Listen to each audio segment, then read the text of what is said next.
Okay. So have you ever like imagined a cyber attack? Like one so bad that it just shuts down the entire country. Yeah, like everything. Transportation, hospitals, even our phones. Right. It's scary to even think about. It's like something out of a movie, right? Totally. Well, there's this new Netflix series called Zero Day that explores this exact scenario. And on this episode of Byte-Sized Tech Talks, we're going to take a look at whether this could actually happen.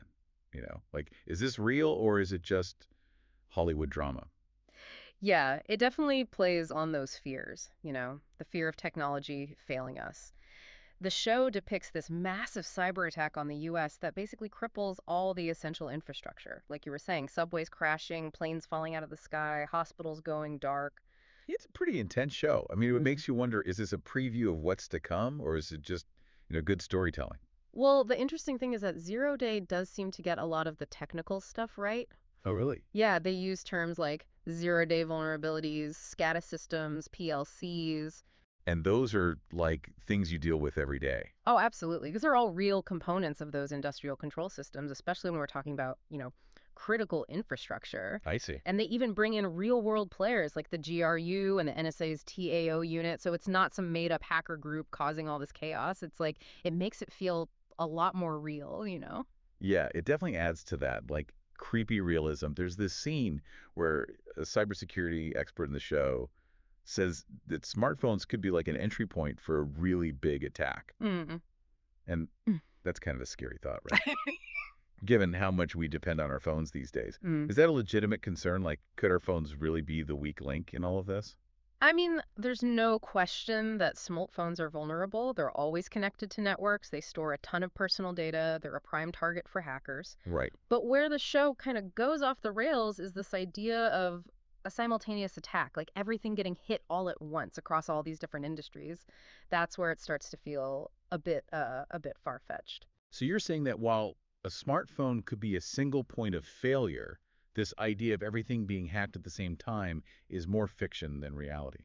Exactly. Think about it. Different organizations use different technologies. They have different security protocols. They have different vulnerabilities. That's true. To think that one piece of malware could infect all of them at the same time and cause this massive synchronized failure like in Zero Day, it's highly unlikely. So it's not as simple as finding this, like, master key that unlocks every system in the country. No, not at all. Each system would need its own approach, its own exploit. So to coordinate an attack on that scale, it would be incredibly difficult to pull off. Okay, that's somewhat reassuring. But the show still brings up some valid points. Like, what would a more realistic large-scale attack actually look like? Could hackers still cause major damage even if they weren't targeting every system at once? Oh, absolutely. I mean, instead of trying to like take down the whole country, attackers could focus on just one really important target, like air traffic control, or water treatment plants, or even parts of the power grid. If they could compromise even one of those, the impact would be huge. So it's less of a shotgun approach and more like a sniper rifle, right? Hmm. They'd be targeting a very specific weak point that could set off a chain reaction of failures. Yeah, exactly. And there's this other thing that's becoming more common that adds a whole new layer of risk, and that's the way critical infrastructure is getting more and more integrated with cloud systems. When you say the cloud, are we talking about those big public clouds like Google Cloud or Amazon Web Services?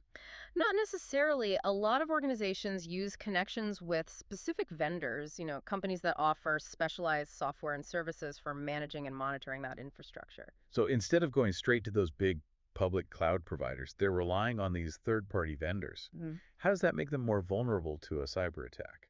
Well, if attackers can get into a vendor system, they could potentially access multiple organizations at once. It's like finding a master key that unlocks a bunch of different doors. That's a pretty unsettling thought. So one compromised vendor could end up affecting a whole network of interconnected organizations. Are there any real-world examples of this happening? Yeah, actually, back in 2021, there was this ransomware attack that hit a big software vendor called Kaseya. Kaseya. Yeah. And that attack ended up affecting hundreds of businesses all over the world, businesses that relied on Kaseya's software.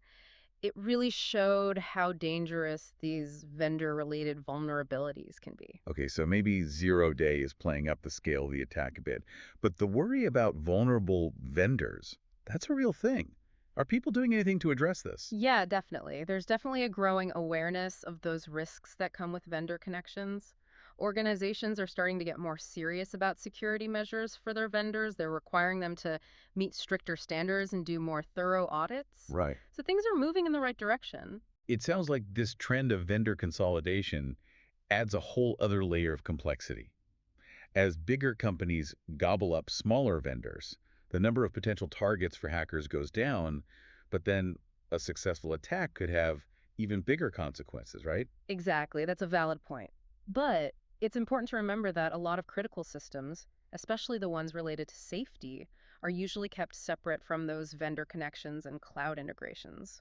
So even if a hacker got into the network, causing real-world damage like crashing those planes in the show, it wouldn't be as easy as it looks. Right. To actually cause physical harm, they would have to get past multiple layers of security, override safety systems that are designed to prevent exactly that kind of thing. Right. It's not impossible, but it's incredibly tough. So Zero Day takes some liberties with the details, but the overall message about the threat, that's Yeah. something we need to pay attention to.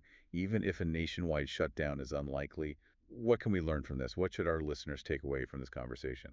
I think, zero day is like a wake-up call. It shows us how interconnected everything is and how one little vulnerability could have a domino effect. It really underscores how important cybersecurity is these days. Right. So a total nationwide shutdown might be a stretch, Yeah.